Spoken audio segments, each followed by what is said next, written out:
Eu gostaria de começar essa pregação, né, usando uma frase de um poeta brasileiro que faleceu há pouco tempo, é Manuel de Barros, não sei se alguém que já ouviu falar.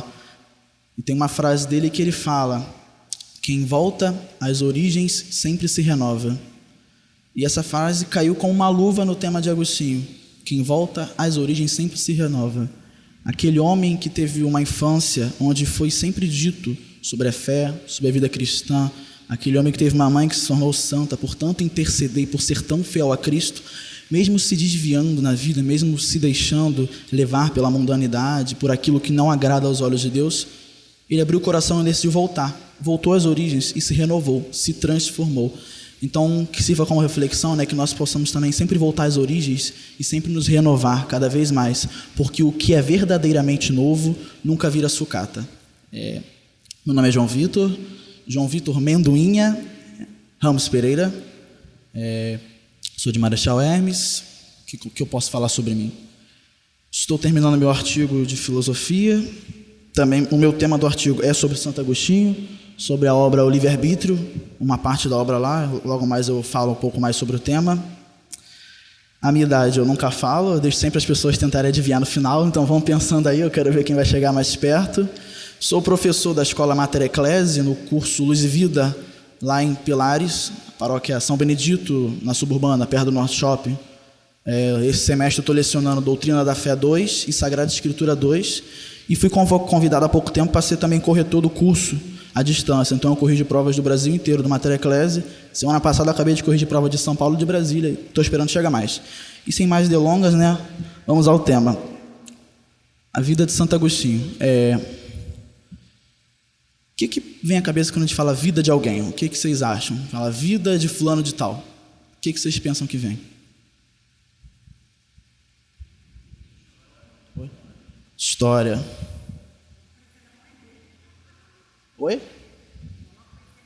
Pensou na mãe dele. Falou certo. Você faz história, né? Mas alguém aqui é formado em história? Senhor? Então vamos ver. Se eu falar besteira, pode corrigir, tá? Porque não é minha formação, tô indo lá para dar a completada. Porque eu tentei mesclar um pouco de filosofia, história e teologia dentro do tema, para dar uma rodada aí, para conseguir alcançar o que cada um estava precisando. Fiz slide para ficar um pouco didático, enquanto eu vou olhando, eu vou falando, porque só falando, como um doutor é muita coisa, então às vezes pode acabar fazendo confusão, não é essa a intenção.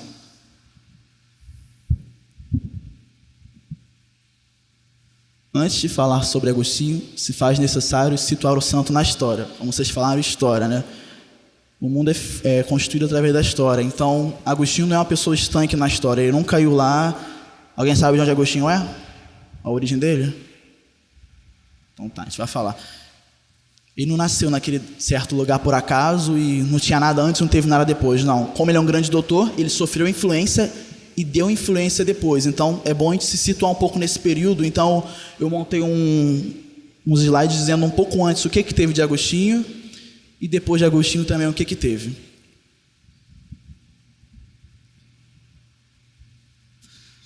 Então, depois do período da Grécia Antiga, que eu não botei ali, que foi um grande período de influência do conhecimento, desenvolvimento do saber, a gente teve o período helenístico. Eu tentei aproximar as datas porque essas datas nunca são totalmente exatas, a gente faz por cálculo, quem fez história sabe disso, às vezes não tem como a gente ser preciso, mas eu fui pegando para tentando encaixar.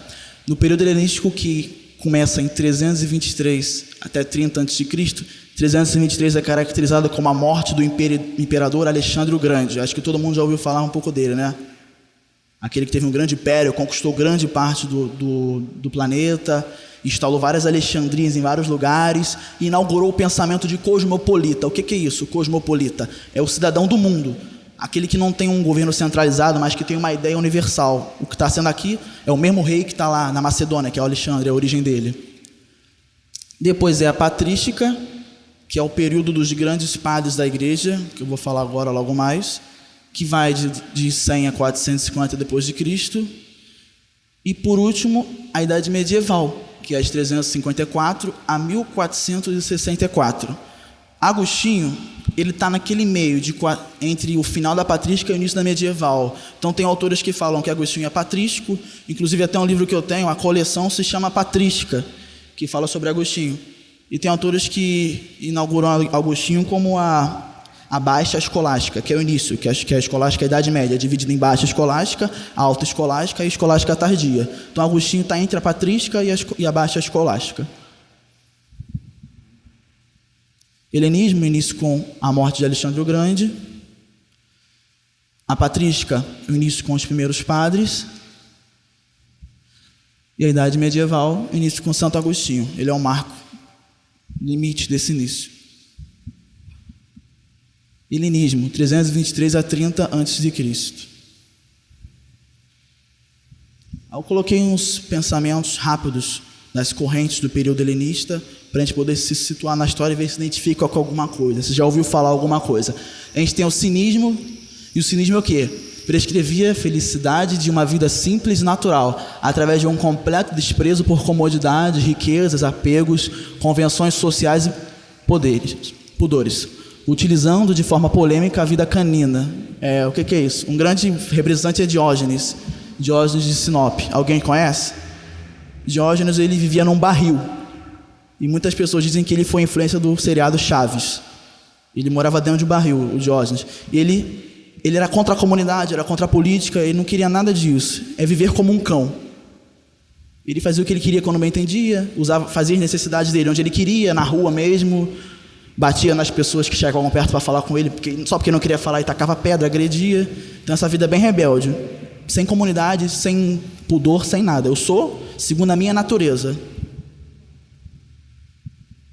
Depois tem o epicurismo, caracterizado por uma concepção atomista e materialista da natureza, aquela concepção atômica, o mundo é feito por átomos. Então vem esse resquício ainda pela busca da indiferença diante da morte e uma ética que identifica o homem aos prazeres comedidos e espirituais, que por passarem pelo crivo da reflexão seriam impermeáveis ao sofrimento incluído nas paixões humanas. Então Epicuro, ele tem um livro chamado Ameneceu, que é o Tratado sobre a Felicidade. É uma vida comedida, nem muito nem pouco. É conseguir ficar no meio caminho que você não ceda das paixões, que você vai conseguir viver de uma maneira boa, uma maneira tranquila. E por último, acho que eu botei mais um, o estoicismo. Se caracteriza por uma ética em que a imperturbabilidade, mais conhecido como ataraxia, não sei se alguém já ouviu falar, imperturbabilidade, a extirpação das paixões e a aceitação resignada do destino, da natureza, são as marcas fundamentais do homem sábio. O único apto a experimentar a verdadeira felicidade é não se preocupar. Fica calmo, fica tranquilo. A natureza vai conduzir tudo da melhor maneira possível. Deixa o destino, que o destino sabe o que vai acontecer, sem se perturbar. Imperturbabilidade, ataraxia. Aquele cara bem zen. Então, essa corrente. Agora é a patrística, situar a patrística. Como eu disse, a patrística é a filosofia dos primeiros padres, mas então, vamos diferenciar agora. Padre, qual é o sentido da palavra padre? Os padres patrísticos eram defensores da fé, lutavam contra as heresias. O que é isso? É o período, logo depois que Cristo veio, morreu, ressuscitou, foi ao céu, subiu aos céus, teve os apóstolos, teve tudo que a gente conhece na história da igreja que a gente estuda, e teve o período patrístico, que foi um período de defensores da fé, são os padres. E eles não eram necessariamente padres, eu vou falar melhor. Eles defendiam contra toda e qualquer heresia, heresias que a gente conhece muito. O arianismo, o que o arianismo prega? O imperador Ário fala que Cristo só se tornou Deus depois que ele ressuscitou. Antes disso ele era um homem normal. Eles têm várias outras. Tem o marcianismo também, que de Marcião despreza o Deus do Antigo Testamento, fala que aquele Deus não presta, não é verdadeiro, só o Deus do Novo Testamento. Então eles combatiam esses tipos de heresia que iam contra a doutrina cristã que estava se formulando. O que eles eram? O gênero dele eram escritores eclesiásticos. Eles costumavam escrever sobre a eclesiologia da igreja, sobre a doutrina, sobre a fé. E quais são as diferenças específicas? O que caracterizava o cara como um padre patrístico? A ortodoxia, ou seja, a doutrina seguia corretamente. A santidade de vida, aquele que não necessariamente fosse santo, mas que buscava sempre não pecar, que não tinha uma vida mundana, uma vida rebelde. E a aprovação na igreja. Ele era reconhecido pelos apóstolos, por toda a sucessão que se deu na igreja ao longo dos anos. aspectos importantes dos primeiros padres. Não eram necessariamente sacerdotes, ou seja, não eram consagrados, não podiam consagrar, eles eram chamados padres porque defendiam a fé. Não eram sacerdotes ministeriais. Eram figuras importantes na igreja, eram referencial de luta contra a heresia. Não eram necessariamente filósofos teólogos, eram muitas vezes pessoas comuns que se convertiam ao cristianismo, que aceitavam querigma. Querigma é o primeiro anúncio que os apóstolos davam, aquela palavra penetrava o coração, eles se apaixonavam, se deixavam ser catequizados e a partir daí eles continuavam tudo o que eles aprendiam, eles reproduziam. Então não eram necessariamente nem filósofos nem teólogos, acabavam sendo, mas não por reconhecimento da comunidade. E podem ter sido pastores retóricos, ou seja, a arte da retórica, a arte da dialética, de saber falar, de saber se comunicar. Pastores, aqueles que pastoreavam sempre falando, proclamando, conseguiam fugir de armadilhas, tinham conhecimento da retórica, dominavam a palavra. E agora eu botei alguns dos padres do período patrístico. Acredito que alguns vocês possam conhecer, outros não. O Irineu de São, o Irineu de Lyon, não sei se alguém já ouviu falar. Quem fala muito dele é o padre Paulo Ricardo. O padre Paulo, muitas vezes, usa exemplo dele nas cartas contra a heresia, que ele escreveu, o escrito dele mais conhecido é Contra as Heresias, que ele numerou as heresias e as atacaram, especialmente o gnosticismo, ou seja, o gnosticismo era uma heresia. O que quer dizer gnosticismo? Vem de gnose, ou seja, um conhecimento. Era um movimento da época que procurava inaugurar um verdadeiro conhecimento, diferente do que já se conhecia, do que já se pregava, rejeitando toda qualquer doutrina e trazendo um novo conhecimento, um novo saber, que continha em si muitas heresias. Então, São Irineu de Lyon vem combater principalmente o gnosticismo. Clemente de Alexandria concilia a fé e a cultura grega. Ele era pagão. Clemente, ele era homem mundano, homem pagão, que cultuava vários deuses, normal naquela época. Ele se converte, e ao se converter ele pensa: eu cresci na cultura grega, eu cresci na cultura pagão, e agora me converti ao cristianismo. O que farei eu? Jogo tudo fora? O que ele fez? Ele concilia a fé e a cultura grega, ou seja, ele concilia a fé e a razão. Ele é um dos primeiros a fazer isso. Ele diz: quando não temos fé, a filosofia nos prepara para a mesma. Quando temos fé, a filosofia a esclarece. E por fim, a filosofia defende a fé. Em vez de abandonar tudo o que ele teve de conhecimento, ele usou para defender a nova fé que ele tinha. Ele deu uma nova roupagem. E Orígenes de Alexandria.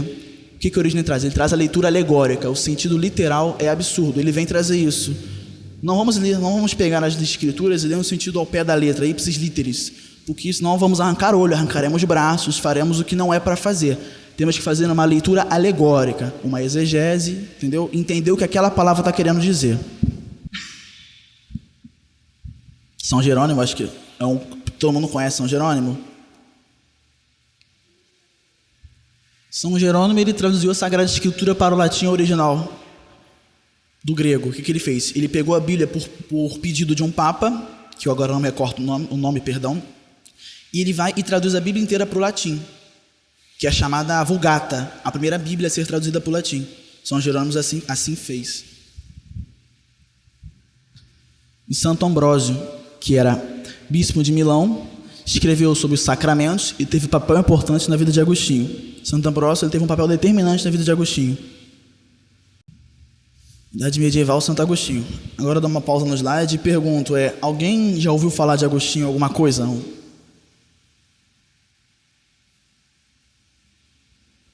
Alguém já chegou? Levanta a mão quem já chegou a estudar alguma coisa de Santo Agostinho. Oi? Tá. Entendi. Então, todo mundo aqui é leigo, de certa forma, em Agostinho? Porque eu também sou, então. Estou tentando ainda. Vamos lá, então. Quando a gente fala em Santo Agostinho, é aquilo que eu perguntei. O que vem na cabeça vocês falaram história, quando eu falo a vida de Santo Agostinho? Mas eu vou perguntar uma coisa. O que Santo Agostinho ele tem em comum com cada um de nós? O que nós temos em comum com Agostinho?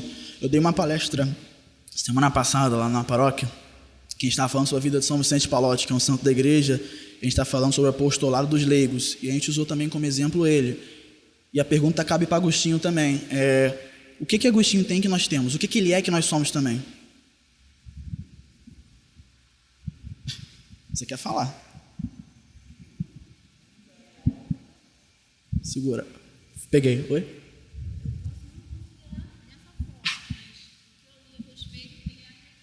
Ele era um excelente educador.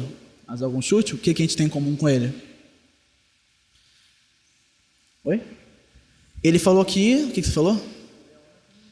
Ele falou homem como nós, humanidade. Esse é o ponto que eu queria pegar. Agostinho foi homem, assim como nós somos homens e mulheres. Ele comunga da humanidade, comungou assim como nós comungamos. Então é um pouco errado, é uma forma errônea a gente queria falar de um santo, agora especificamente Agostinho, e colocar ele lá longe e a gente aqui. Não, nós temos que entender. Nós também somos humanos como ele foi. Então cabe aquela pergunta, por que nós não somos santos? Ou não buscamos a santidade, pelo menos? Ele buscou e alcançou. Nós podemos alcançar também? Eu acredito que sim. Então essa reflexão é muito importante quando a gente vai estudar especificamente um santo. Porque ele era homem assim como a gente. Ele pecou e pecou muito. E a gente também peca muito, eu acredito. Eu, pelo menos, peco demais. Perco as contas de quantas vezes eu peco por dia. Mas eu estou tentando buscar essa santidade. Então nós, como pessoas também, como humanos, devemos buscar essa santidade. Eu ia falar alguma coisa que eu esqueci, mas vou lembrar daqui a pouco. Pode ir. Principais obras, Confissões, que tem 2 volumes ali que vão ser sorteados daqui a pouco. Um que a equipe comprou e outro que eu tinha sobrando de uma coleção antiga dos Pensadores, que é difícil de achar, que eu estava sobrando, eu trouxe. Vamos ver quem vai ter a sorte de conseguir. Sobre a Trindade. Cidade de Deus. Tem outras obras que no final eu vou citar e vou falar sobre todas essas um pouquinho, o que cada uma quer dizer especificamente. Aqui eu procurei escrever mesmo sobre a trajetória de vida para que nós possamos ler juntos, passo a passo, o que ele passou cada momento, porque de fato a vida dele foi muita coisa, então tentei enxugar bastante e preferi botar escrito para a gente poder, eu poder não esquecer nada e vocês poderem lendo junto, conseguir pegar, tá bom? Eu botei. Nasceu em colônia romana no norte da África. Santo Agostinho é africano, ele nasceu na África. Santo Agostinho não é europeu como muita gente pensa. Santo Agostinho pode ter sido negão, então nasceu na África, na cidade de Hipona. No país de Hipona, cidade de Tagaste. Seu pai, Patrício, Agostinho tinha pai, a gente só lembra de Santa Mônica, mas ele também teve pai, o pai de Agostinho é Patrício, ele era pagão, converteu-se ao cristianismo em seu leito de morte. Quando estava lá quase partindo, ele se converteu ao cristianismo. Sua mãe Mônica era uma cristã devota e deu-lhe instruções de vida segundo o cristianismo. Eu paro aqui e faço uma reflexão com vocês. Para analisar. Esse quadro aqui não parece totalmente igual a hoje. No Brasil, na cidade do Rio de Janeiro, no bairro daqui onde a gente está, Vila de Teles. Um filho que nasce, uma filha que nasce, recebe instruções da mãe que está sempre orando por ele, sempre ensinando. O pai que é pagão, que vive no mundo e só depois, lá no final, se converte. Parece que a história é cíclica, ela vai se repetindo, né? E quando eu falo pai e mãe, a gente pode inverter os papéis também. Então é para ver como que é tão próximo. Parece que é distante, mas é tão próximo. É uma realidade que ele viveu assim como nós poderíamos ter vivido e muitas vezes vivemos, né? Quantos aqui não tem história de vida? Eu pergunto aqui, quem aqui teria testemunho? Eu tenho, de vidas assim que eu conheço. Acredito que aqui também muitos teriam, se não todos, testemunho parecido. Então somos muito próximos de Agostinho nesse aspecto, nessa humanidade. Então por que também não ser próximos na santidade também? Na luta, na trajetória? A partir dos 12 anos, começou a questionar o cristianismo. Onde ele estava não era um país altamente cristão, então começou a questionar por causa das influências. Por ser para ele algo ilógico. Como hoje em dia, né, muita gente fala que ser cristão é algo ilógico, não faz sentido ser cristão, ou não faz sentido ter religião nenhuma. É algo totalmente... Por quê? Agostinho se fez essa pergunta quando criança, jovem. A própria idade também aqui é aproximação histórica. Pode ser 13, 11, 14. Não é ao pé da letra essa idade, mas é nesse período. Aos 17, tomou em suas mãos uma obra de Cícero. Cícero é um filósofo antigo que trabalhou exortação e filosofia. Filosofia que ensina a viver bem, e é nesse período que começa o seu interesse pela filosofia. Desde jovem já vinha esse interesse pelo conhecimento, pelo saber, desde que ele teve contato com essa obra.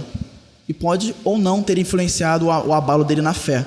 Quando ele pega uma obra filosófica que não necessariamente é cristã e que ensina a viver bem, se eu vou aprender a viver bem na obra, por que eu vou ser cristão? Então pode ser o motivo dos quais abalou a fé de Agostinho. Graças à generosidade de um amigo romaniano, Agostinho mudou-se para Cartago para estudar retórica. A moça falou que ele era um ótimo professor, um ótimo excelente educador, então ele já começa desde sempre, desde novo, a estudar. Embora tenha sido criado um cristão, passou a seguir o maniqueísmo para desespero de sua mãe.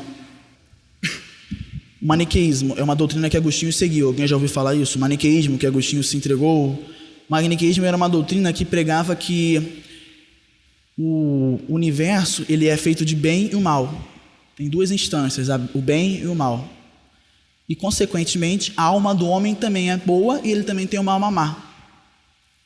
Então, por isso, o homem não responde pelos seus atos, ele não tem livre-arbítrio. Já que ele tem duas almas, uma alma boa e uma alma má, isso abala mais ainda o cristianismo dele. Então, ele entra para desespero da mãe dele, que era cristã. E aí vai piorando mais ainda, né? Como todos os jovens de sua época e classe social, Agostinho adotou um estilo de vida hedonista por um tempo, associando-se a outros jovens que se vangloriavam de suas aventuras sexuais com mulheres e homens. Os mais velhos estimulavam os mais inexperientes a contar ou inventar histórias sobre aventuras para que fossem aceitos. E é desse período que uma famosa oração de Santo Agostinho, quando ele relembra a juventude dele: Senhor, conceda-me castidade e continência, mas não ainda. Deixa eu curtir. Então, hoje em dia não tem isso ainda também muito. Parece que está lendo o presente, a história de alguém da esquina ali, né? Logo depois, conhece uma moça que era serva e que por isso não podia se casar com ela, por causa das leis romanas, superior, classe inferior. Até hoje a gente tem isso aí, né? Mas viveram juntos por 15 anos e tiveram um filho chamado Adeodato. Santo Agostinho teve filho. Para quem não sabe, o filho dele se chamou Adeodato. Depois caiu nas mãos dos maniqueus, como eu já disse, que o seduziram com seus discursos pomposos. Eles falavam bem, conseguiram persuadir até Agostinho. Deram-lhe o gosto por suas ilusões e aversão pelo Novo Testamento. Rejeitou de vez o cristianismo. Entretanto, sua mãe, mais aflita do que se tivesse visto morto, dirigiu-se ao santo bispo e rogou que falasse com o filho. O bispo, como era um homem de muita oração, de muita sabedoria, falou para a mãe dele, né? Ainda é muito indócil, está muito cheio daquela heresia que lhe é nova. Deixe-o e o contentai-vos por rogar por ele. Deixa ele lá, deixa ele curtir a vida. Reza por ele, interceda pelo seu filho. Ele verá lendo qual é o seu erro. Ele vai ver, na vida ele vai ver. Eu que vos falo, na minha infância, fui entregue aos maniqueus por minha mãe, ele falando para ela, que tinham seduzido, não somente li, mas transcrevi quase todos os seus livros, e eu mesmo me enganei. Então, era algo normal, algo recorrente de acontecer. A mãe não se contentou com as palavras do santo bispo, chorando abundantemente, continuou a insistir que falasse ao filho. O bispo respondeu com certo humor: Ide, é impossível que o filho de tantas lágrimas pereça. Ou seja, mulher, tu está rezando tanto, confia, não tem como ele perecer com uma mãe que reza tanto, uma mãe que reza tanto pelo seu filho. O que ela ouviu como um oráculo do céu, uma profecia, isso que foi para ela, né? Seu filho, todavia, ficou 9 anos maniqueu. Ainda em Catargo, já havia começado a se distanciar do maniqueísmo, em parte por causa de um frustrante encontro com o bispo Fausto de Mileve, um importante expoente da teologia maniqueísta. Teve um encontro, não gostou muito do que ouviu, já foi se afastando, mas não só por isso, pelo conhecimento dele também. Depois, quando o Agostinho vai querer combater os maniqueus, que eu vou falar logo mais, ele recorre a vários estudos, ele recorre a Plotino, que é um platonista, um seguidor de Platão que escreve sobre, ele lê Plotino e nem tudo que Plotino fala ele aceita como certo também. Plotino dá uma solução que ele também não concorda porque é contra o cristianismo que ele retornou, e ele vai construindo, e a grande obra dele em combate ao maniqueísmo é essa que eu até trouxe, que é o livre-arbítrio.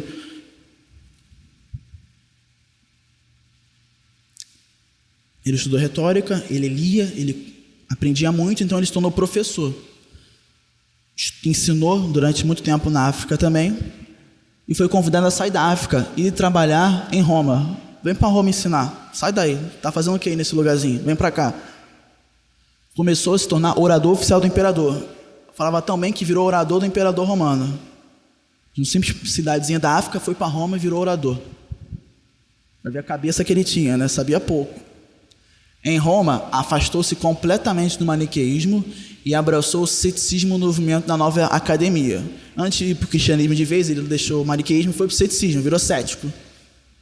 Nada está certo, nada está errado, quase um relativismo, né? Não acredito em nada, não afirmo nem nego. Entretanto, a cidade de Milão mandou para pedir a Símaco, prefeito de Roma, um professor de retórica.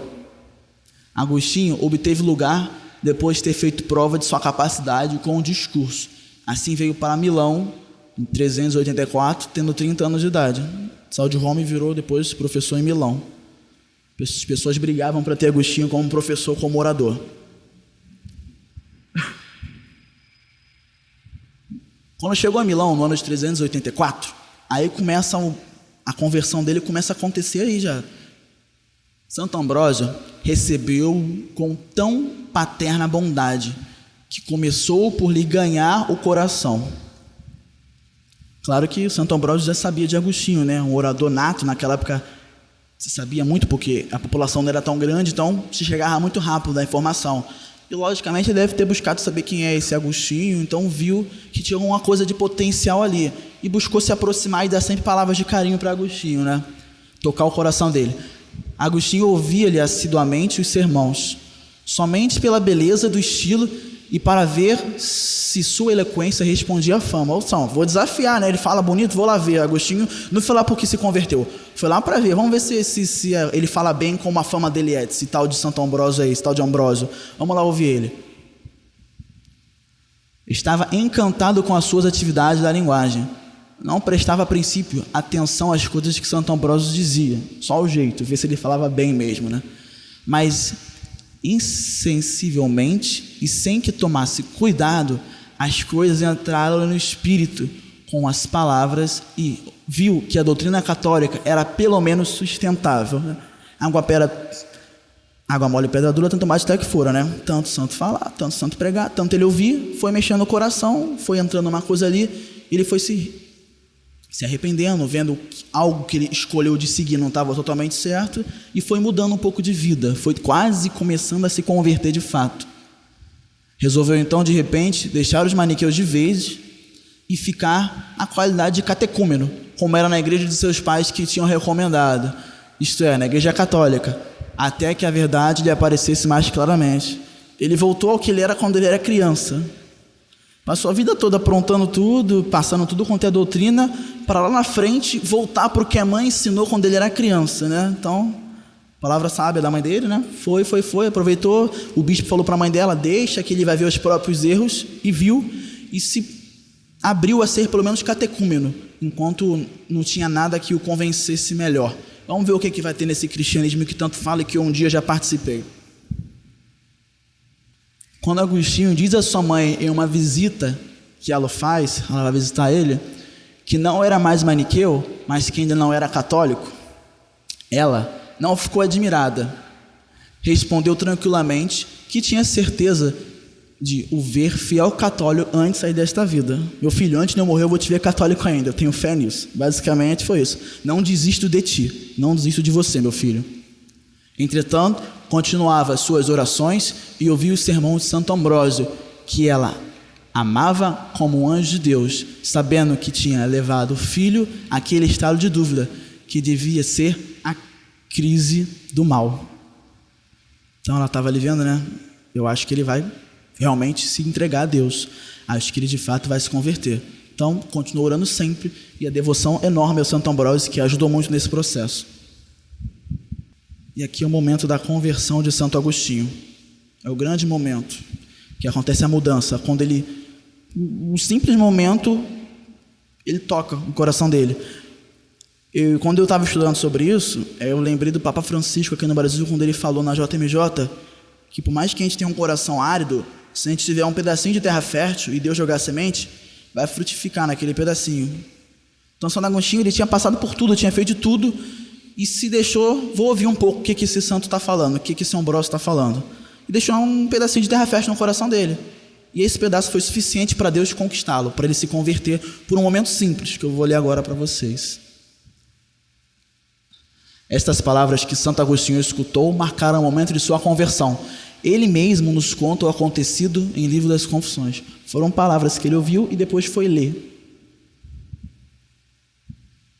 De repente, ouvi a voz de uma criança que cantava: toma e lê, toma e lê. Ele ouviu falando isso para ele: toma e lê.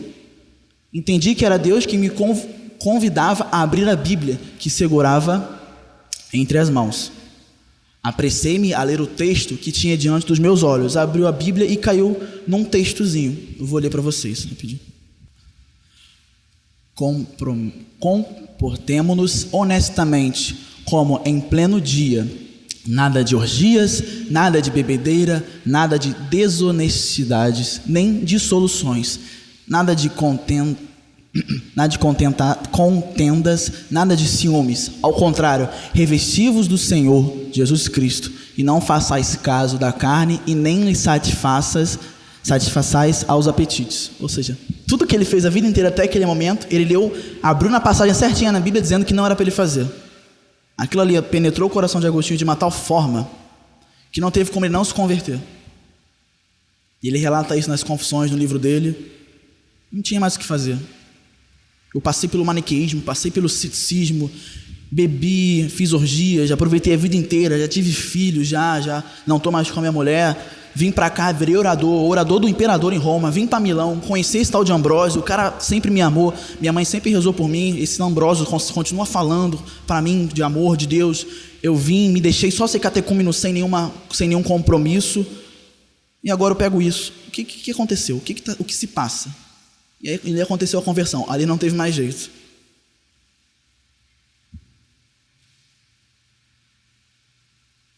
Um ano mais tarde, a vigília pascal da noite de 24 para 25 de abril de 387, Aurélio Agostinho foi batizado na Catedral de Milão pelo bispo Ambrósio. Foram batizados também seu filho Adeodato, que veio, e o fiel amigo Alípio. A conversão de Agostinho foi tão profunda que ele deixou completamente seu antigo modo de ser e inaugurou a etapa de viver segundo o Evangelho. Aquele mesmo evangelho que ele tinha negado totalmente no maniqueísmo, ele agora vem viver. Novamente, é o próprio Agostinho quem escreve no seu livro Confissões. Fomos batizados e todo o medo da vida que tivemos até então deixou de existir em nós. Aquilo não me domina mais, aquilo não sou mais eu. Aquele medo daquilo que eu vivia acaba hoje. Foi no batismo dele que ele escreveu isso nas Confissões. Oi? Fortíssimo. Serve pra gente? Serve pra gente muitas vezes. Assim, ainda em 387, Agostinho volta a Roma para preparar sua viagem de volta à África, sua terra natal. Voltou com seus amigos para realizar o santo propósito de viver em comunidade a serviço de Deus. Durante a viagem de volta, sua mãe Mônica morreu em Ostia. A mãe dele falece na viagem de volta. Logo mais tarde, seu filho também falece. Perdeu a mãe e filho. Um porto perto de Roma. Agostinho, então, retorna a Roma, volta, onde permanece de 8 a 10 meses, visitando comunidades e mosteiros, para conhecer melhor o estilo de vida que ele desejava viver. Vamos ver onde é que eu me enquadro, então. Vida nova para Deus, né? Morrer para o mundo e viver para Deus. Vamos entregar, então. Finalmente, ele volta à África em julho ou agosto de 388. Ele se estabeleceu em Tagaste, sua cidade natal, voltou para as origens. Lembra aquela frase que eu falei? Quem volta às origens se renova. Voltou às origens, deixa eu me achar, onde, segundo o testemunho de São Posídio, junto com os que haviam se unido a ele, vivia para Deus. E Agostinho partilhava a sua doutrina aos presentes e ausentes com discursos e com livros. Agostinho, a gente fala bispo de Hipona, né? Vocês já ouviram falar esse título? Bispo de Hipona. Engraçado que ele não só, por buscar a santidade, se tornou sacerdote, como ele virou bispo por aclamação popular. Ou seja, o povo carecia e o povo pediu. Perturbou, entendeu? Até ele virar bispo, entendeu? Até que primeiro ele foi como se fosse um bispo emérito, no lugar de outro, que eu não achei necessário ficar botando. E logo após ele virou o bispo titular dessa cidade. Então, ele foi escolhido pelo povo, se assim pode-se dizer. Aclamação popular. Hoje em dia não existe mais isso. A diocese que escolhe, a igreja está mais estruturada, a burocracia. Mas naquela época o povo escolheu Agostinho dos sacerdotes para ele ser o bispo deles, o orientador deles, o pastor deles. Em 391 foi ordenado sacerdote em Hipona e rapidamente tornou-se um pregador muito famoso. Se espalhou.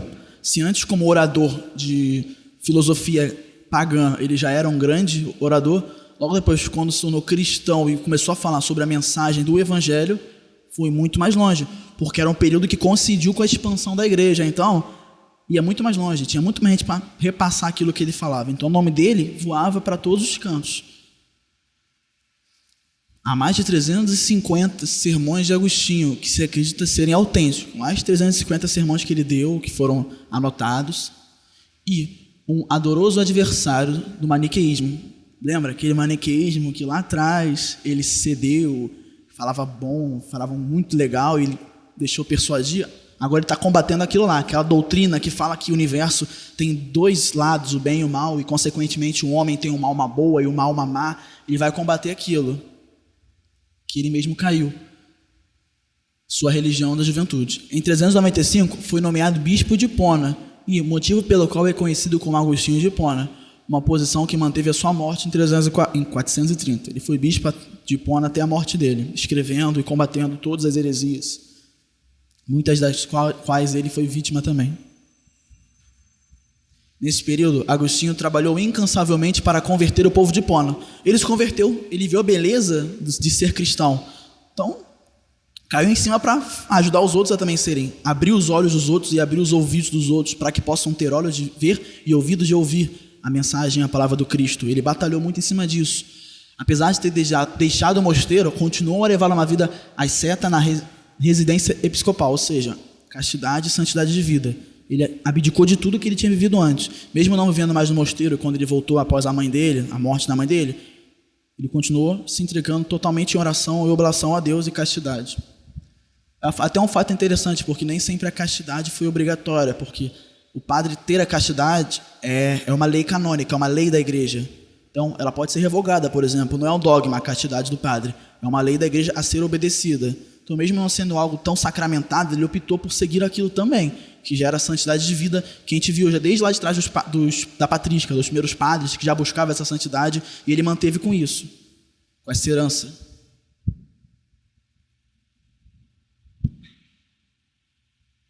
Grande parte do que sabemos sobre os anos finais de Agostinho foi relatado por seu amigo Possídio, o bispo de Calama, moderna Guelma, na Argélia, ou seja, o amigo dele da Argélia relatou muita coisa dele.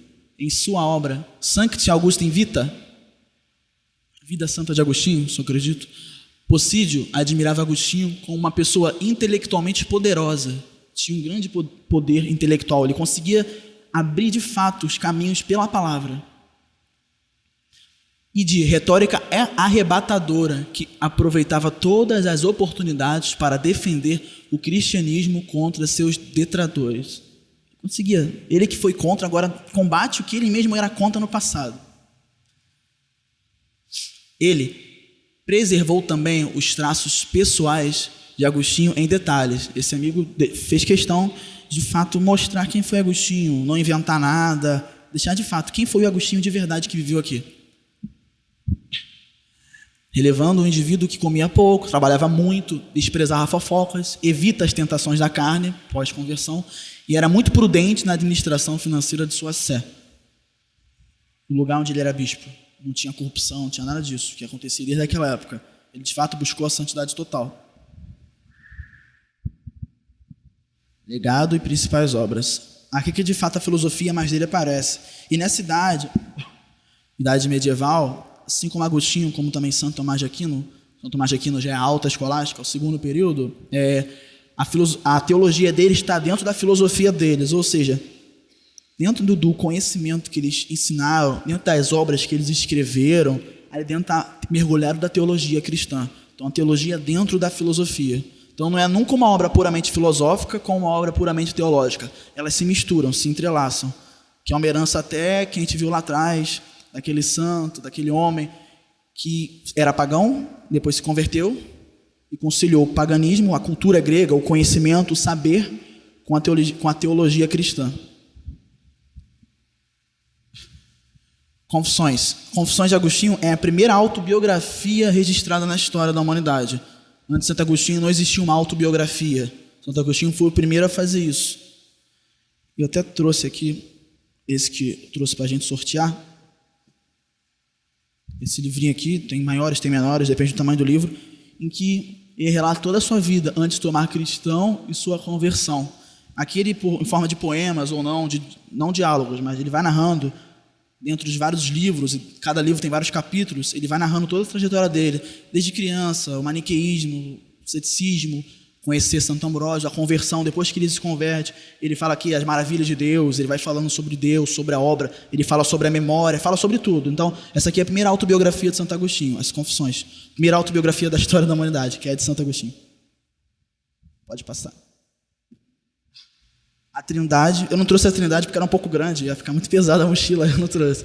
A Trindade, ele não só defende a Trindade, como ele fala de diversas outras coisas que provêm da Trindade. Porque até hoje a gente sabe que muita gente não consegue entender o mistério da Trindade. E Agostinho lá atrás já começou a defender a Trindade, explicar a Trindade nesse escrito dele, por forma de diálogo já um pouco. Vou falar daqui a pouco, não posso matar. E o livre-arbítrio, que é esse aqui que eu trouxe, que esse é meu, e o meu artigo eu estou fazendo em cima dele, que é resposta direta aos maniqueus. O livre-arbítrio foi total resposta ao que ele viveu no passado, que é a liberdade do homem. O que é isso? Porque tem uma diferença entre livre-arbítrio e liberdade. Para chegar à liberdade se passa pelo livre-arbítrio. Santo Agostinho trabalha aqui. Ele começa desde o início falando do que é instrução. A instrução sempre é um bem, então o mal é negar a instrução.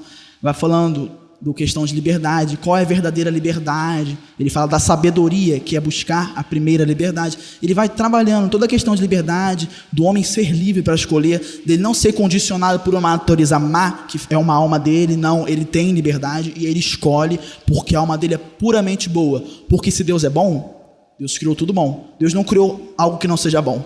O mal para Agostinho é a ausência do bem, ou seja, é um não ser do bem. Toda substância é o que existe, ou que subexiste. Então, o mal é uma não substância, é a negação da substância. O mal é a negação do bem. Então, é aí que ele traz. O mal não é algo intrínseco ao ser humano, porque quando ele vai combater os maniqueus e tudo, e eu falei sobre Plotino ainda antes, que nem tudo de Plotino ele não concorda, que são 3 tipos de males que existem, que Agostinho trabalha, que é o mal ontológico, metafísico. O que é isso? Ontológico é o quê? Ontologia, estudo do ser. Metafísica, para além da física. Então, coisas não materiais, se é que pode dizer assim. Ou além da nossa física. O mal físico e o mal moral. O mal ontológico metafísico para Agostinho não é necessariamente um mal, porque ele está ligado com a criação. E tudo que Deus criou é bom. Então, qualquer coisa que aos olhos nossos humanos pode ser algo não tão perfeito, um grau pequeno de perfeição, comparado com o todo, é perfeito, porque Deus criou. Ele criou um todo, ele não criou só uma parte. Então, algo que pareça menos perfeito, é perfeito quando entra em contato com o todo. Então, esse mal para ele não é necessariamente um mal. O mal físico, ele também concorda com Plotino, porque Plotino diz que é consequência, que Agostinho prega também, do pecado original do homem, mas na teologia cristã. Pelo nosso pecado original, o mal entrou no mundo, né? O mal físico. E o mal físico serve também como medida corretiva. Então, é um bem. Quando é preciso que nós sejamos corrigidos, é um bem. Então o mal físico também não é um mal, é consequência das nossas más escolhas.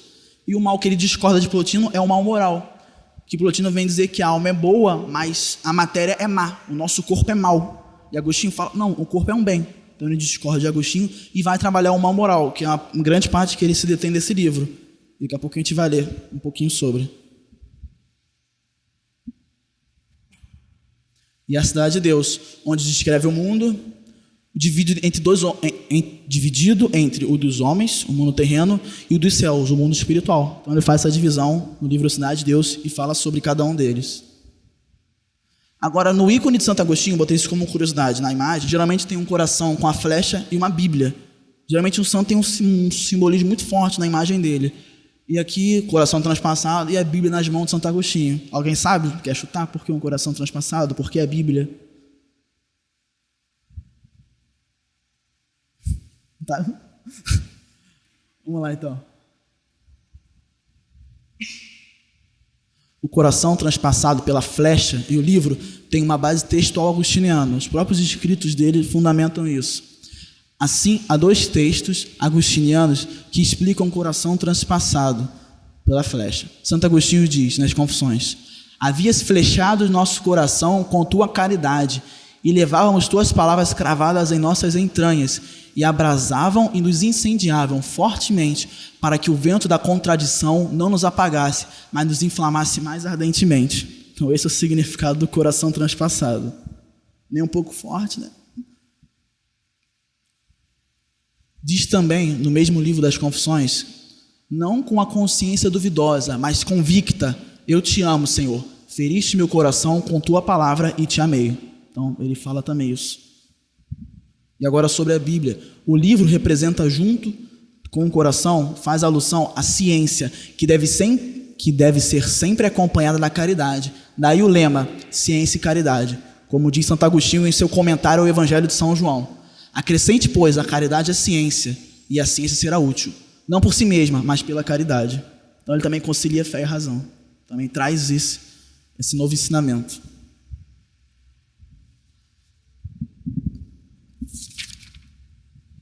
Também diz Santo Agostinho no sermão dele: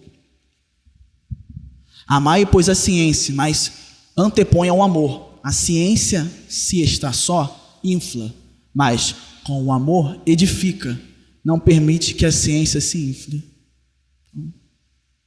Cada coisa no seu devido lugar, e sem amor nada podemos fazer. Então, basicamente isso.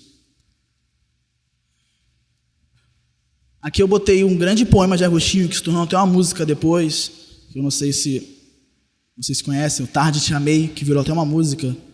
É talvez a citação mais bela da obra de Agostinho, Confissões.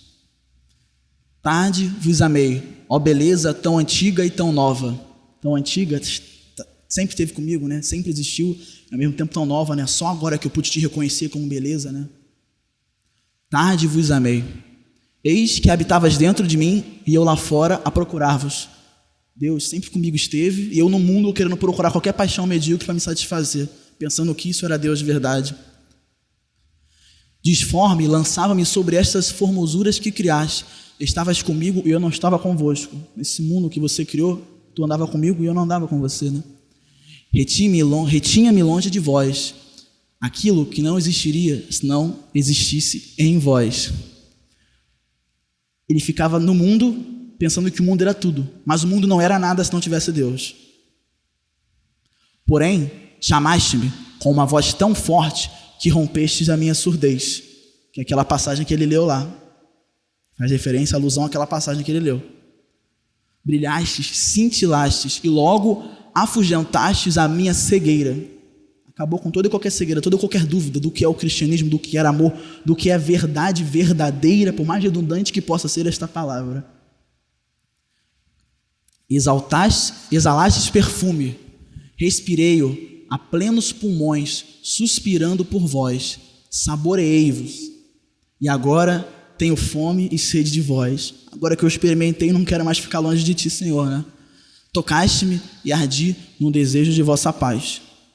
Então, essa, pelo menos para mim, né, e para tantas outras pessoas, é a citação mais linda do escrito, a parte mais linda do escrito de Santo Agostinho, que é quando ele relata a conversão verdadeira dele. Ele reconhece tudo que ele passou e agora tudo que ele é e quer ser. De fato, esse momento hoje para mim foi muito importante, muito bom. Eu agradeço muito a equipe da PASCOM de ter promovido para mim essa experiência, porque eu costumo ir em vários lugares quando me chamam, só que nunca tinha vindo para esse lado de cá falar, é sempre mais para a Zona Norte, para o centro, então quando me chamam, mas sinto muito grato. De fato me fez voltar a estudar um pouco, porque eu não tinha um material meu de Santo Agostinho, então isso aí eu produzi. Quando falaram, eu comecei a montar do zero, porque eu me senti na obrigação de fazer o negócio direito. E o que eu trouxe hoje em mente, porque a proposta foi a vida de Santo Agostinho, e quando eu falei hoje, eu tentei trazer algo tanto filosófico quanto teológico, ao mesmo tempo histórico, que comporta a trajetória das duas coisas. É aquilo que a gente falou lá no início. O que ele tem em comum conosco é a humanidade. Somos humanos, assim como Agostinho foi humano. E assim como todos os santos foram e são humanos, os que ainda vivem. Então, por que não buscar a santidade? Seja qual for a nossa história, qual for a nossa dificuldade, qual for a nossa tentação, que nós saibamos perseverar, porque nós podemos conseguir também. E que nós também saibamos ser intercessores, assim como Santa Mônica foi de Santo Agostinho, porque o mundo precisa muito de intercessores. Quantas vezes nós nos negamos a interceder por um irmão que precisa, ou por preguiça, ou por displicência, ou descaso, né? E saibamos também ser intercedidos, né? Saibamos pedir intercessão. Irmão, reza por mim. Então, é basicamente esse o cerne que eu quis trazer. Trazer a vida de um santo, para mostrar que todo mundo consegue alcançar essa santidade que ao mesmo tempo parece algo tão distante, né? Algo tão longe. Se fosse realmente algo tão longe, nós não seríamos cristãos, não teríamos razão de estar na igreja num sábado às 3 horas da tarde, entendeu? Estaríamos fazendo qualquer outra coisa, jogando bola, dormindo, falando com o filho, né? Cozinhando, qualquer outro tipo de atividade, mas estamos aqui. Então, há um motivo de nós estarmos aqui. Deus imaginou, Deus sonhou no dia de hoje a presença de cada um que estava aqui. E era para cada um que está aqui estar. Quem não veio, porque não era para estar. Então, que nós possamos, de fato, tanto eu, não só vocês, mas eu, ter ouvido tudo que eu falei, entronizado, e assim, ao sairmos daqui, de fato, sairmos revigorados, né? Nesse espírito missionário, nesse espírito, talvez agostiniano, né? De combater tanta coisa, né? Combater tanta coisa errada, tanta coisa que diz o contrário da nossa fé nesse mundo. Eu estava conversando com o nome da senhora? Neide. Com a Neide ali no intervalo, sobre as faculdades e tudo, sobre o ensino do ensino católico cristão nas faculdades, e de fato está sendo deixado de lado, como se não fosse nada de importante, mas é muito importante. Eu digo porque eu estou nesse meio ainda, e como eu estudei numa faculdade católica, eu tive grande contato, mas, por exemplo, faculdades públicas isso não ocorre, né? Ou é muita coisa omitida, porque os professores não são obrigados a dar, quem faz sabe, o cara não quer dar e não dá, ou muita coisa é satanizada mesmo, né? O que não é verdade, não é 100%. A idade medieval não foi a idade das trevas, como todo mundo diz, muito pelo contrário. A linguagem, como nós temos hoje, é toda devida à Idade Média, que foi 90% cristã, nominalismo, questão de significante, significado. Todo o nosso falar, toda a nossa linguagem, toda a influência que construiu o Ocidente, tanto cultural quanto historicamente, se deve à Idade Média. Então, quem sabe buscar isso, sabe defender, porque Santo Agostinho foi da Idade Média. O que Santo Agostinho teve que satanizou a igreja, entendeu? São Tomás de Aquino, tantos outros. Então, quem sabe nós sabemos ser defensores da nossa fé, assim como Santo Agostinho. Esse é o principal recado que eu vim dar hoje para vocês, tá? Muito obrigado, agradeço muito. Qualquer coisa, fala com ele, que ele me pergunta depois. E eu espero revê-los na próxima vez. E não desistam, como eu falei no início, esse projeto é muito bom, é muito importante, vai deixar um legado enorme para a igreja. A Pascom tem que exercer um papel ativo, porque a igreja precisa da Pascom, a pastoral da evangelização, né? Aquela que não só forma, não só bate foto e posta, mas que procura informar. Nós precisamos de informação, não só de qualquer coisa, entendeu? Uma informação que forme. Não só simplesmente vai jogando, que é o que eles estão fazendo aqui. Estão procurando não só informar, como formar. Então, quem sabe dar valor, saia perseverar, convide os amigos no próximo movimento, na próxima palestra. Eu acredito que seja em breve, eles pretendem fazer semana que vem já. E é isso aí, então, galera. Muito obrigado a todos, tá?